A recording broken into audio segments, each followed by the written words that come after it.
وعلى آله الطيبين وأصحابه الطاهرين. أما بعد فأعوذ بالله من الشيطان الرجيم. بسم الله الرحمن الرحيم.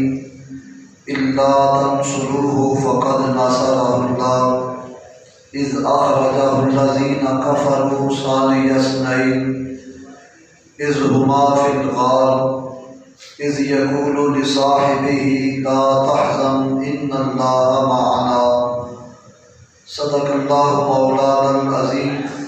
إن الله وملائكته يصلون على النبي يا أيها الذين آمنوا صلوا عليه وسلموا تسليما. الصلاة والسلام عليك يا سيدي يا رسول الله وعلى آلك وصحابك يا حبيب الله. الصلاة والسلام عليك يا خاتم الأنبياء وعلى آلك وصحابك يا حبيب الكبرياء. حمد و صلاۃ کے بعد معزز و محترم حاضرین و ناظرین، اللہ رب العزت کی توفیق سے سورہ توبہ کی آیت نمبر 40 کا کچھ حصہ میں نے تلاوت کیا ہے.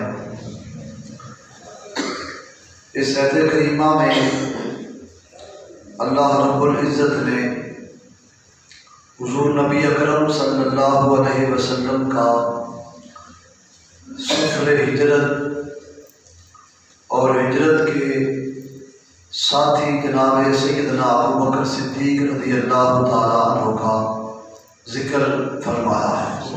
سبحان اللہ. گزشتہ جمعۃ المبارک پر جو آیات کی تفصیل بیان کی گئی اس میں واقعہ کھجوروں کے اعتبار سے کہ وہ 4 قسم کے کھائے جانے والے پھل ہیں کہ جن کا بالترتیب اللہ تعالیٰ نے قرآن شریف میں ذکر فرمایا. سبحان اللہ. میں نے کہا تھا کہ اگلے جمعے بیان کروں گا، لیکن ذہن میں 22 جمادی الثانی اس وقت نہیں تھا. آج اتفاق سے 22 جمادی الثانی ہے اور یہ ہمارا ایمانی فریضہ ہے کہ حضرت ابو بکر صدیق کا دن ہو پھر ان کا ذکر نہ کیا جائے. سبحان اللہ. یہ نہیں ہو سکتا. تو وہ 4 چیزیں بالترتیب کھجور، انار اور زیتون، یہ وہ انگور، 4 چیزیں، ان کے فوائد میں نے بیان کرنے تھے. اور ان میں سے جو سب سے مقدم کھانا کھجور کا ہے اس کی برکتوں کو بیان کرنا تھا. سبحان اللہ. وہ انشاءاللہ اگلے جمعے اس کی پوری فوائد طبی، روحانی، سبحان اللہ، دیسی، انگریزی حوالے سے جو کھجور کے اندر رب العزت نے غذائیت رکھی ہے، جو صحت یابی کے راز رکھے ہیں، وہ بیان کریں گے. سبحان اللہ. آج چونکہ 22 جمادی الثانی ہے تو آج صرف اور صرف حضرت ابو بکر صدیق کا ہی ذکر کیا جائے. سبحان اللہ. حضرت سیدنا ابو بکر صدیق رضی اللہ تعالیٰ عنہ ہمارے آقا و مولا سید عالم جناب محمد مصطفیٰ احمد مجتبیٰ صلی اللہ علیہ وآلہ وسلم کی ولادت باسعادت کے 2 سال بعد تقریباً پیدا ہوئے. مکہ میں آپ کی ولادت باسعادت ہے. خاندانی شجرے کے اعتبار سے 7ویں پشت میں جا کے حضرت سیدنا ابو بکر صدیق ہمارے حضور پاک علیہ السلام سے ان کا شجرہ ایک ہو جاتا ہے. سبحان اللہ. بچپن میں ہی کریم آقا علیہ السلام کے شہر مکہ میں پیدا ہوئے اور بچپن میں ہی حضور پاک علیہ السلام کے ساتھ ان کا اٹھنا بیٹھنا تعلق پڑ گیا. سبحان اللہ. نام عبداللہ ہے، کنیت ابو بکر ہے، القاب صدیق و عتیق ہیں۔ سبحان اللہ ہر لفظ اپنے اندر ایک گہرا سمندر رکھتا ہے۔ عبداللہ نام ہے تو وہ عبداللہ حقیقی معنی میں ہے۔ صدیق و عتیق نام ہے تو رسول پاک نے دیا ہے، اور صدیق عتیق یہ خاص وجہ سے آپ کو یہ دونوں لفظ عطا کیے گئے۔ سبحان اللہ ایک حضور پاک علیہ السلام نے اپنی مرضی سے لقب دیا، سبحان اللہ اور ایک بحکم خدا بند قدوس بزبان جبریل امین آپ کو لقب دیا گیا۔ سبحان اللہ ابو بکر کا معنی محدثین نے کیا ہے، فرماتے ابو بکر اس کو کہتے ہیں کہ جب کھجور پہ پہلا بہار والا پھل آئے نا، سبحان اس پہلے پھل کو ابو بکر کہتے ہیں۔ سبحان اللہ یہ تو لغوی عربی والوں نے معنی بتایا کہ جب کھجور کا درخت لگایا جائے تو وہ تیار ہو جائے، اس پہ پھل لگے تو پہلے پھل کو ابو بکر کہتے ہیں۔ سبحان تو اللہ کہتے ہیں یہ تو دنیاوی معنی تھا، اب دینی معنی سنو۔ جب اسلام کا شجر جوان ہوا، اس پہ جو پہلا پھل آیا اس کا نام ابو بکر صدیق ہے۔ سبحان اللہ اسلام کے درخت پہ لگنے والا میٹھا پھل، جس طرح کھجور میٹھا پھل ہے، اس طرح جناب صدیق اکبر اسلام کے میٹھے پھل۔ سبحان اللہ حضرت سیدنا ابو بکر صدیق رضی اللہ تعالی عنہ ہر وقت ہر زمانے میں ہمارے آقا و مولا کے ساتھ رہے، سبحان اللہ اور اتنا اپنے آپ کو حضور پاک کا قریب کر لیا کہ غار میں ساتھ ہوئے، سبحان پھر اللہ مکے مدینے میں ساتھ، ہر جنگ میں ساتھ، آج مزار میں ساتھ ہیں، کل معاشر میں ساتھ ہوں گے، سبحان اللہ اور پھر جنت میں ساتھ رہیں۔ سبحان اللہ اس قدر معیت خدا بندی اور معیت مصطفیٰ صدیق اکبر کو حاصل ہے، سبحان اللہ یہ ان کا مقام ہے۔ حضرت نبی پاک علیہ السلام نے ایک مقام موقع پر خود فرمایا جس بندے نے مجھ پر احسان کیا میں نے اس کے احسان کا بدلہ دے دیا ہے، سبحان اور اللہ ابو بکر واحد ہے کہ جن کا بدلہ میں نہیں دیتا میرا رب قیامت کو دے گا۔ سبحان اللہ اب غور کرو کہ جن کا بدلہ حضور پاک میں نہیں دیتا میرا اللہ دے گا، حالانکہ حضور پاک کے پاس کون سی کمی تھی؟ بے شمار نوازشات، لاکھوں انعامات، ہزاروں کرامات، ارشادات فرمانے کے باوجود فرمایا میں نہیں دیتا میرا اللہ دے گا۔ ایک حدیث پاک میں آتا ہے نبی پاک علیہ السلام کی بارگاہ میں یہ سوال کیا گیا کہ یا رسول اللہ صلی اللہ علیہ وآلہ وسلم آپ کی پوری امت میں کوئی بندہ ایسا ہے کہ جس کا حساب نہ ہو، زندگی گزاری ہے 40 سال، 20 سال، 18 سال، 100 سال، 200 سال، کوئی بندہ ایسا ہے کہ جو جوان ہونے کے بعد دنیا سے رخصت ہو اور پھر اس پر حساب نہ ہو؟ کملی والے آقا نے فرمایا ایک بندہ ہے، سبحان اللہ ہر ایک پر حساب ہوگا، پر ایک بندہ ہے جس پر حساب نہیں ہوگا۔ سبحان اللہ یا رسول اللہ وہ کون ہے؟ جبریل امین آ گئے، خبر دی مصطفیٰ کریم علیہ السلام کو کہ محبوب رب فرماتا ہے کہ وہ واحد ابو بکر صدیق ہے سبحان کہ اللہ۔ رب نے ان سے حساب لے نہیں، سبحان اللہ بغیر حساب کے ان کو جنت میں داخل کر دیا جائے۔ سبحان اللہ اور ارشاد ہوگا، حضور پاک علیہ السلام سے پوچھا گیا حضور جنت کے دروازے؟ فرمایا 8 ہیں۔ یا حبیب اللہ جنت کے 8 دروازوں میں سے آپ کا کوئی امتی ایسا ہے کہ جس کو ہر دروازے سے پکارا جائے کہ اس دروازے سے آ جاؤ، ویلکم، جی آیا ہوں، ساتھ بسم اللہ، آؤ جی جناب؟ کوئی ہے ایسا بندہ جو ہر دروازے سے پکارا جائے؟ فرمایا اور تو کوئی نہیں، اے ابو بکر وہ تم ہی ہو کہ جنت کے ہر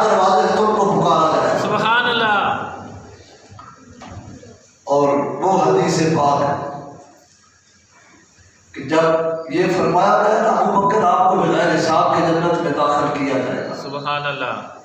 تو صدیق اکبر رو پڑے. عرض کیا یا رسول اللہ پھر میں اپنے رب سے ناز برداری کروں گا، میں اس وقت تک پھر جنت میں داخل نہیں ہوں گا جب تک مجھ سے محبت کرنے والے مجھ سے پہلے جنت میں داخل ہوں. سبحان اللہ. یہ مقام ناز ہوتا ہے. حضرت سیدنا ابوبکر صدیق کو یہ مقام اور رتبہ دیا گیا. نبی اکرم صلی اللہ علیہ وسلم کا جب وصال باکمال ہوا، سفر کے مہینے میں آقا دو جہاں کی طبیعت مبارکہ ناساز ہوئی، تو نبی پاک علیہ السلام نے اپنے مسلح پہ جس بندے کو کھڑا کیا ان کا نام حضرت ابوبکر صدیق ہے. سبحان اللہ. مسلح پہ کھڑا کر دیا، نماز پڑھاتے رہے. یہ کوئی 5-7 روایات اس طرح کی ہیں. ایک روایت اس طرح بھی ہے کہ جب نبی پاک علیہ السلام مسجد میں تشریف نہ لائے، طبیعت کے علیل ہونے کی وجہ سے صحابہ کرام نے باہمی مشورہ کیا اور اتفاق رائے سے جناب سیدنا عمر فاروق اعظم کو مسلح پہ کھڑا کر دیا گیا. توجہ سے سننے والی یہ بات ہے. آپ مسلح پہ کھڑے ہو گئے، جماعت کروائی. آپ وجی بلند آواز پڑھنے والے تھے، قرآن شریف پڑھتے تو آپ کی آواز میں روح دب دبا تھا، دور تک آپ کی آواز جاتی. حضرت عمر بن خطاب فاروق اعظم رضی اللہ تعالیٰ عنہ، آپ نے نماز میں زور سے قرآن شریف پڑھا تو نبی پاک علیہ السلام کو ایک فاقہ ہوا. سنا کہ جماعت ہو رہی ہے، عمر بن خطاب جماعت کرا رہے ہیں. تو نبی پاک علیہ السلام اپنے بستر مبارک سے اٹھے، سرکار نے دیکھا تو 3 مرتبہ فرمایا لا لا لا صلاۃ. فرمایا جس امت قوم میں میرا ابوبکر موجود ہو اس کے لیے جائز ہی نہیں کہ اس کے ہوتے ہوئے وہ جماعت کروائے. سبحان اللہ. وہ نماز جو حضرت عمر فاروق اعظم نے پڑھائی تھی مسترد کر دی گئی. ابوبکر صدیق کو پھر بھیجا گیا، جناب صدیق اکبر آئے تو انہوں نے دوبارہ جماعت کروائی. سبحان اللہ. یہ مقام ہے جناب صدیق اکبر رضی اللہ عنہ. اس نماز میں مولا علی موجود، عثمان غنی موجود، اشرف بشرا موجود، پر حضور پاک کی اجازت کے بغیر فاروق اعظم کو صحابہ نے اتفاق رائے سے کھڑا کر دیا کہ نماز پڑھا دو. عمر بن خطاب نے نماز پڑھا بھی دی، پر آپ کا مولا کی مرضی کے بغیر نمازیں بھی قبول نہیں ہوتی. سبحان اللہ. میرے محبوب نے فرمایا لا صلاۃ لا لا 3 دفعہ. یہ فرمایا جس قوم میں میرے ابوبکر ہو اس کے لیے بالکل جائز نہیں کہ ان کی موجودگی میں کوئی اور میرے مسلح پہ کھڑا ہو. حضور پاک نے پھر بھیجا تو انہوں نے نماز پڑھائی. سبحان اللہ. اچھا حضور پاک علیہ السلام کا وصال ہو گیا. آپ کا نامدار کے وصال کے بعد حیدر کرار مولا مرتضیٰ حضرت علی شیر خدا فرماتے ہم نے غور کیا یہ بہت بڑے علم کے بھی مرکز ہے، بلایت کے بھی پیشوا ہیں، علم کے بادشاہ ہیں، فراخ دلی، صبر و استقامت، دور اندیشی. سبحان اللہ. حیدر کرار فرماتے ہم نے غور کیا، سارے صحابہ نے اہل بیت نے اس بات پہ غور کیا کہ دین کا جو سب سے اہم مسئلہ ہے ایمان کے بعد وہ ہے نماز. سبحان اللہ. لفظوں پہ غور کرنا کہ دین کا جو سب سے اہم مسئلہ ہے ایمان کے بعد وہ ہے نماز. سبحان اللہ. یعنی اس کی چھٹی کسی صورت میں نہیں ہے، نماز ہر حال میں پڑھنی ہے. سبحان اللہ. سفر ہو، جنگ ہو، بیماری ہو، صحت یابی ہو، فاقہ ہو، غنا ہو، نماز کیچڑ ہو، بارش ہو، نماز کی چھٹی نہیں. یہ تو ہر حال میں پڑھنی پڑے گی. سبحان اللہ. فرماتے ہیں حیدر کرار مولا مرتضیٰ کہ ہم نے غور کیا کہ نبی پاک علیہ السلام نے دین کے اہم کام کے لیے حضرت ابوبکر صدیق کو ہم پر مقدم کر دیا ہے. سبحان اللہ. آگے بڑھا دیا ہے، پیشوا بنا دیا ہے. تو دنیاوی کام تو دین کے تابع ہوتے ہیں، تو ہم نے ساری دنیا کو ابوبکر صدیق کے تابع کر دیا. سبحان اللہ. کہتے ہیں جب ہم نے یہ سوچا کہ دین نے مقدم کیا، ہمارا مقتدا امام بنا دیا ہے، تو پھر دنیا کے معاملات میں ہم نے ان کو اپنا خلیفہ اور حاکم تسلیم کر لیا۔ سبحان اللہ۔ حضرات ذی وقار مولا کائنات حضرت کرام نے تو انہیں تسلیم کر لیا ہے، بعد میں دو چار بندے نہ بھی تسلیم کریں تو ان کے نہ کرنے سے ان کی نہ خلافت میں کوئی دراڑ آتی ہے، نہ ان کی صداقت میں کوئی کمی آتی ہے۔ سبحان اللہ۔ وہ تو وہ ہیں کہ جنہیں اللہ نے صدیق بنایا، وہ تو وہ ہیں کہ جنہیں پہلا خلیفہ مصطفیٰ نے بنایا ہے اور صدیق اکبر نے بھی ان کو مانا ہے۔ سبحان اللہ۔ ایک حدیث پاک میں آتا ہے، ایک خاتون حضور پاک علیہ السلام کی بارگاہ میں آئی، مسئلہ پوچھا، نبی پاک علیہ السلام نے جواب دیا۔ انہوں نے آ کر کہا حضور اگر میں پھر مسئلہ پوچھنے آؤں تو آپ سے ملاقات نہ ہو تو کس سے پوچھوں؟ وہ فرمایا میرے بعد ابوبکر صدیق سے پوچھ لیں۔ سبحان اللہ۔ بس چند دن گزرے تو نبی پاک علیہ السلام کا وصال ہو گیا۔ وہ مائی صاحبہ آئی نا، کہا سنو مجھے نبی پاک علیہ السلام نے خبر دی تھی کہ میں جب نہ ہوں نا تو مسئلہ پوچھنا ہو تو ابوبکر صدیق سے پوچھنا۔ سبحان اللہ۔ تو صدیق کا لقب یہ بذریعہ جبریل عطا کیا گیا۔ شب معراج کملی والے آقا واپسی پہ معراج پہ آ رہے تھے، سبحان اللہ۔ جبریل امین سے پوچھا کہ یہ واقعہ تو کوئی قبول نہیں کرے گا، اس بات کی کوئی تصدیق نہیں کرے گا، کوئی مانے گا نہیں کہ رات کے تھوڑے سے حصے میں کہ میں مکے سے چل کے بیت المقدس، 7 آسمان، جنت و دوزخ کی سیر، پھر کل کائنات کو اپنے انگوٹھ کے نیچے دبا کے مرض کل کائنات کی نبض اپنی انگلی کے اشارے پہ قربان کر کے کتنے سال گزار کے واپس آ گیا ہوں، کون مانے گا؟ جناب جبریل امین نے کہا کہ جب میں آپ کو لینے آیا تھا تو مجھے رب نے حکم دیا کہ میرے محبوب یہ سوال کریں گے تو یہ جواب دے دینا، یا حبیب اللہ سارا زمانہ انکار کرے تو کر سکتا ہے، پر مکے میں آپ کا ایک یار ہے جو انکار نہیں، اقرار نہیں کرے گا۔ پوچھا نام کیا ہے؟ کہا ان کا نام تو صدیق ہے۔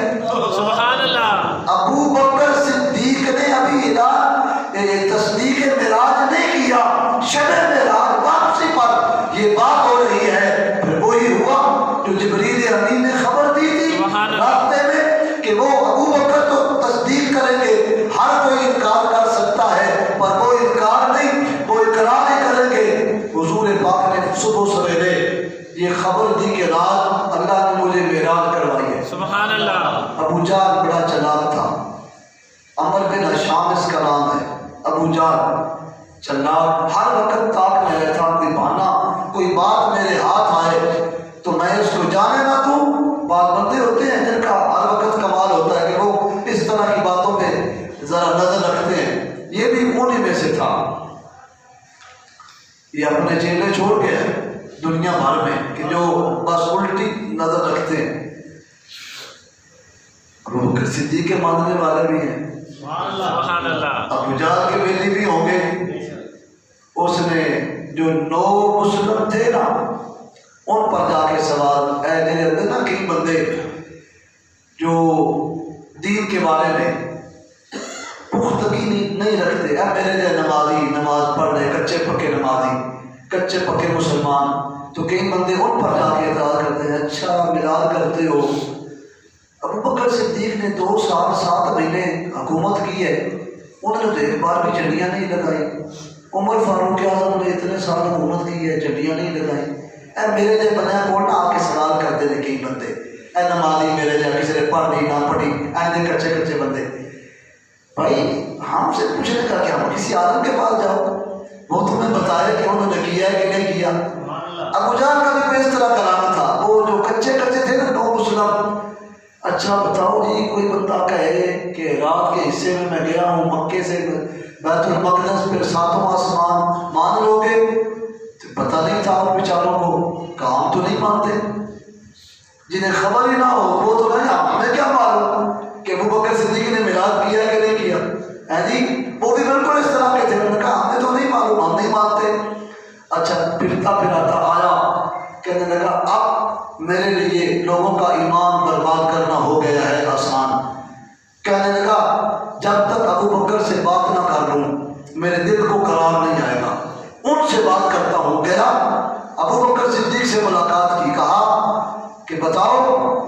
جن کا تم کلمہ پڑھتے ہو وہ محمد کریم صلی اللہ علیہ وسلم فرماتے ہیں کہ میں یہاں رات مکے سے چل کے بیت المقدس فلسطین 7 آسمان کی سیر کر کے آیا ہوں. رات کے تھوڑے سے حصے میں حضرت صدیق اکبر رضی اللہ تعالیٰ عنہ نے اس کو ایک دم نظر جما کے دیکھا.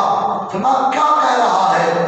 فرمایا میں نے کبھی ملاقات نہیں کی، تو خبر دے رہا ہے، بس اتنا بتا یہ تو کہہ رہا ہے اپنی طرف سے یا میرے مصطفیٰ کہہ رہے ہیں؟ سبحان اللہ. یہ بات یہ وہ جملہ ہے. کہا تو اپنی طرف سے کہہ رہا ہے یا میرے محمد کریم نے کہا ہے؟ اس نے کہا میں نہیں، وہ کہتے ہیں. جناب صدیق اکبر تڑپ اٹھے. میں پھر سن، اگر وہ کہتے ہیں میں ایمان بھی لایا ہوں، میں تصدیق بھی کرتا ہوں. اگر انہوں نے کہا ہے تو وہ کہہ بھی ہیں آج بھی ہیں. سبحان اللہ. بس بات اتنی اپنی بات کر، اگر تو کہتا ہے تو پھر نہیں مانتے.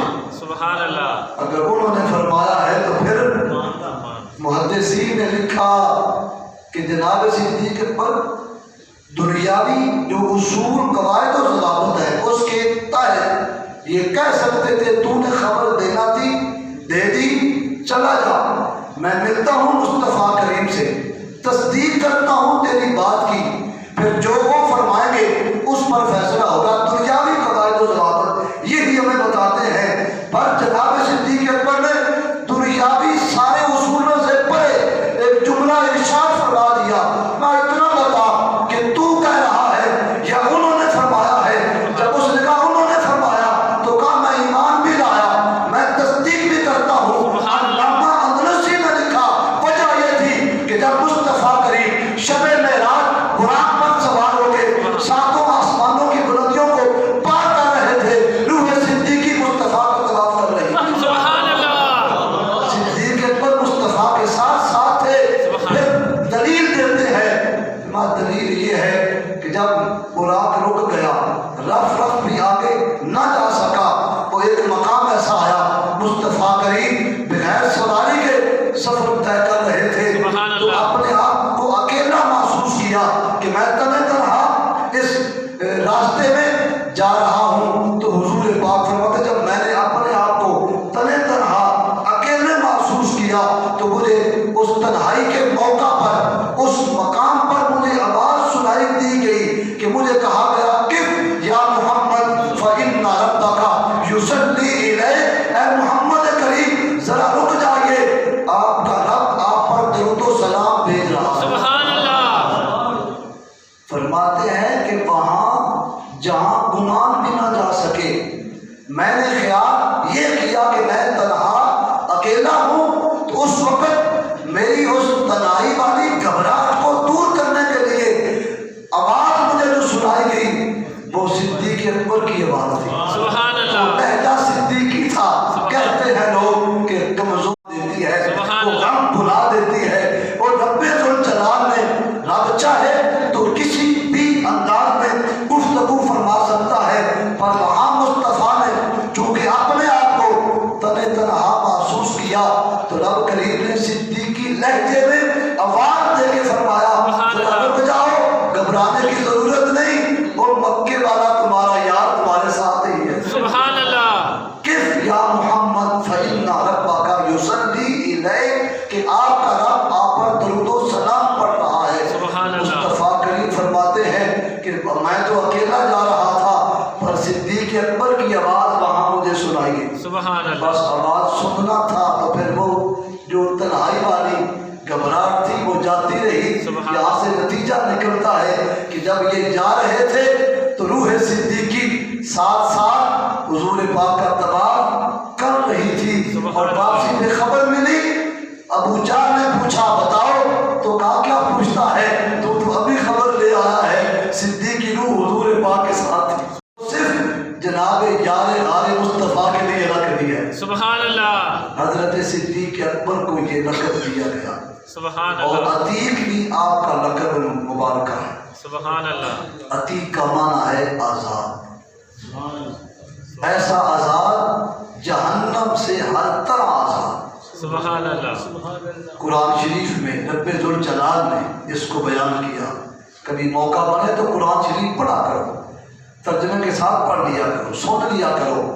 یہ سورہ انبیاء آپ پڑھیں گے نا تو اس کا جو آخری حصہ ہے اس میں اللہ پاک فرماتا ہے لا یحزنہم الفزع الاکبر وتتلقاہم الملائکہ ھذا یومکم الذی کنتم توعدون، کہ ہم نے جناب ابو بکر سے یہ وعدہ کر رکھا ہے کہ جب میرے محبوب مکے سے چلنے لگے تھے تم نے انہیں اکیلا نہیں چھوڑا، ہم تمہیں اکیلے نہیں جانے دیں سبحان اللہ، اور ہم تم کو اس جو بڑے غم والی جگہ جہنم ہے اس سے کہیں دور رکھیں گے۔ اور صدیق اکبر رضی اللہ تعالیٰ عنہ یہ واحد حضور پاک کے صحابی ہیں کہ جب معاشر کے میدان کو جائیں گے تو کہا جائے گا رک جاؤ، اکیلے نہیں، فرشتے تمہارے استقبال کو آئے تو پھر تم معاشر کے میدان کو جاؤ۔ سبحان اللہ۔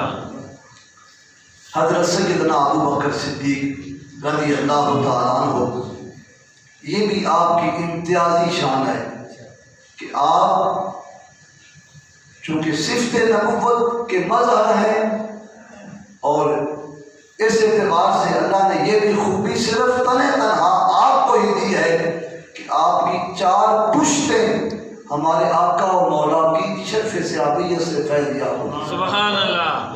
1.25 لاکھ صحابہ میں یہ اعزاز کسی صحابی کو نہیں ملا کہ جس کی 4 پشتیں صحابیت کا درجہ پانے والی ہو۔ تاریخ آپ کے سامنے ہے، صحابہ کے نام، ان کی زندگیاں تمہارے سامنے ہیں۔ سبحان اللہ۔ جانچ پڑتال کرو، کسی کے 2، کسی کا اکیلا، کسی کے پاس 2 3، اس آگے چوتھے کی بات نہیں ہے، پر یہ اکیلے وہ ہیں کہ جن کی 4 پشتیں ہمارے آقا و مولا کے صحابی بننے کا اعزاز پا۔ سبحان اللہ۔ ان کے باپ ابو قحافہ ان کا نام، وہ بھی صحابی۔ اب کہو رضی اللہ تعالی عنہ، باپ صحابی ہیں، پھر خود صحابی ہیں، سبحان اللہ۔ ان کے بیٹے صحابی ہیں، سبحان اللہ۔ صدیق اکبر کے پوتے صحابی ہیں۔ سبحان اللہ۔ یہ 4 درجے جناب صدیق اکبر کے سوا کسی کو نہیں ملے، یہ ان کا ہی خاصہ ہے۔ سبحان اللہ۔ اور پھر نبی پاک علیہ السلام نے ان کو اپنا جانشین مقرر فرمایا۔ سبحان اللہ۔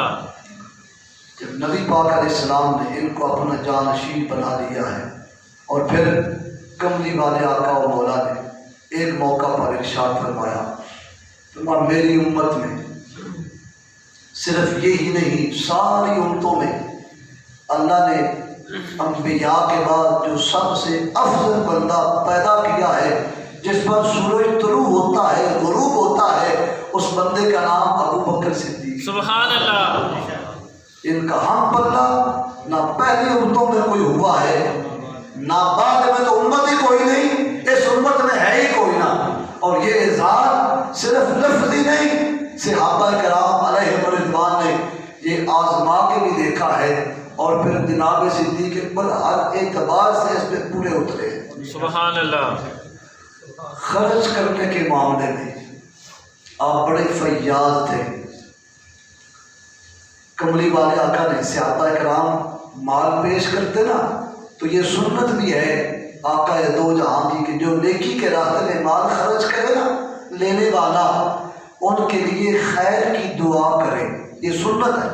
یہ نہیں کہ مال لیا تو جیب چھپا کے بعد یہ اللہ چنا، یہ سنت ہے۔ جو بھی خیر خائی کا مال تحفہ تحائف دیتا، ہمارے آقا و مولا مناسبت کے اعتبار سے اس کا ذکر بھی فرماتے اور اس کے لیے دعا کا اہتمام بھی رکھتے۔ آج کملی والے آقا نے چند صحابہ کا مال قبول فرما کے نا آقا دو جہاں سید سربراہ صلی اللہ علیہ وسلم نے ان کا ذکر کیا۔ سبحان اللہ۔ ان کا ذکر کرتے کرتے میرے پاک رسول نے جناب ابو بکر صدیق کے مال کا بھی ذکر کر دیا۔ سبحان اللہ۔ توجہ چاہتا ہوں، جناب صدیق اکبر کے مال کا جب ذکر کیا سبحان اللہ تو حضرت ابو بکر صدیق نے وہ ذکر سنا، سامنے بیٹھے ہوئے تھے، رو پڑے، آنکھوں میں آنسو آ گئے۔ سبحان اللہ۔ آنسو آئے نا تو عرض کیا یا رسول اللہ وہ میرا مال کیا ہے؟ میں بھی آپ کا ہوں، میری اولاد بھی آپ کی ہے۔ سبحان اللہ۔ صرف صرف مال ہی نہیں، وہ مال تو چند پیسے تھے جو میں نے قربان کر دیے، میں بھی آپ کا ہوں اور میری جتنی اولاد آپ ہے وہ بھی ساری آپ کی ہے۔ سبحان اللہ، یہ صدیق اکبر رضی اللہ تعالیٰ عنہ کا اعزاز ہے۔ سبحان اور اللہ، آپ بہت ساری خوبیوں کے مالک تھے، ایک دو آپ کی ذاتی خوبیاں بھی بیان کر لیتے ہیں۔ آپ احسان کرنے والوں میں اول درجہ رکھتے تھے، احسان کرنے کا آپ میں ملکہ تھا، پھر احسان کر کے احسان جتاتے نہیں تھے۔ سبحان اللہ، قرآن شریف کی حافظوں میں آپ بہترین حافظ قرآن بھی تھے، سبحان اللہ، تبلیغ کے اعتبار سے بہترین مبلغ اسلام تھے۔ سبحان اللہ، اب میں تاریخی جملہ کہنے والا ہوں، حضور پاک علیہ السلام کے بعد جو اسلام کا سب سے پہلا مبلغ ہے اس کا نام حضرت صدیق اکبر ہے۔ سبحان اللہ، 38 بندے مسلمان ہوئے، 38، 40ویں نمبر پہ سیدنا عمر بن خطاب اسلام میں داخل ہوئے، 38۔ تو جناب ابو بکر صدیق نے عرض کیا حضور مجھے اجازت دو نا، آج میں اسلام پر تقریر کروں۔ سبحان اللہ، اللہ اکبر، عظمت اسلام، سبحان شوکت اسلام، اہمیت اسلام پر خطاب کروں۔ سبحان اللہ، صدیق اکبر نے شہر مکہ، حرم شریف، بیت اللہ، وہاں کافروں کے سامنے اسلام کی حقانیت پہ ایک جامع مختصر خطاب فرما دیا۔ سبحان اللہ، یہ مبلغ اعظم ہے اور مبلغ اول ہے جناب ابو بکر صدیق رضی اللہ عنہ۔ سبحان اللہ، اور پھر جذبہ شوق یہ تھا کہ نیکی کرتے تو دل میں یہ شوق رکھتے کہ میں اکیلا یہ نیکی نہ کروں بلکہ جو میرے ہمسائے، یار بیلی، سجن ساتھی، دوست احباب ہیں وہ بھی اس نیکی میں شامل ہو جائیں۔ سبحان اللہ، آج ہو سکتا ہے میں اور تم جس ذاتی جہان میں رہتے ہیں ہمیں یہ خیال کبھی شاید ہی آیا ہو، ہم اور کیا نیکی کر سکتے ہیں۔ ایک کی تے کام ہے کہ مسیحتی آن لگیا، اذان ہوئی تو مسجد آنا نیکی کا کام ہے کہ نہیں؟ تھوڑے نے بنے آخیا دوجے آخیا بنے اسے چوپی رکھنی ہے بھائی کدھر گل گلے ہی نہ پی جائے جی، سمجھ آ رہی ہے نا مسئلہ؟ تو سمجھ آ رہی ہے، میں گل کرنی ٹائم پہ بالکل پورا ہو گیا۔ اذان ہو تو مسجد میں آنا نیکی کا کام ہے، تو پھر جناب صدیق اکبر کی سیرت کی خیرات لے کے جاؤ۔ آپ کا یہ جذبہ تھا کہ نیکی میں لوگوں کو ساتھ میں لاتے، اکیلے بھی پڑھ سکتے تھے نماز، آپ بھی پڑھیں کہ تو ہو جائے گی اکیلے، لیکن میرا وہ بھائی جب اذان ہو تو کہے جناب اشرف صاحب آؤ نہ چلیے مسجد، وہ یار ایک باری آخیا نہ دوجی باری آخیا، آخر 5 10 15 50 باری آخے گا تو مڑ بھی اثر ہو ہی جانا ہے۔ میں یہ برخوردار میں روز ہی آتا ہے کہ میں بیٹھے ہی رہنا تے کم کاج کے بندے نے جی، وہ سمجھ آ رہی ہے نا گل نہیں؟ کم کاج کے بندے نے تے میرے ہی مانا گیم کھیلنی ہے تو یار یہ روز آتا ہے مسیتی چلیے تے کیوں نہ میں چلا دینا؟ کی خیال ہے تھوڑا؟